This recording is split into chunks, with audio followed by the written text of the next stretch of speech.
Hello, नमस्कार. नमस्कार. मी Mansoor Pathan, Sai horizon food manage private limited. मी आज पाचोडमध्ये आलोय. इथं आमचे वैशाली मॅडम आहेत. त्यांच्या मुलीला लहानपणापासून काही आजार होतात. त्या मॅडम आपल्याला प्रत्यक्षात सांगतील. मॅडम, तिला काय आजार होता?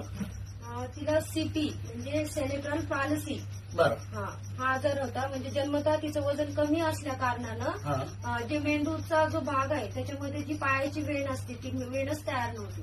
हो, तर त्या कारणाने तिला आतापर्यंत म्हणजे वयाच्या 16-17 वर्षापर्यंत तिला अपंगत्वाचा त्रास होता. अपंगत्वाचा त्रास होता. हो, पण आता जस्ट आम्ही ऑपरेशन पण केलेलं आहे तिचं मागच्या वर्षामध्ये. 1.5 वर्ष झालंय आणि प्रोग्रेस चालू आहे. पण नंतर आम्ही या मॅटचं आम्हाला कळाल्यानंतर ही मॅट ज्यावेळेस आम्ही घेतली त्यावेळेस जवळ 15 दिवस झालेत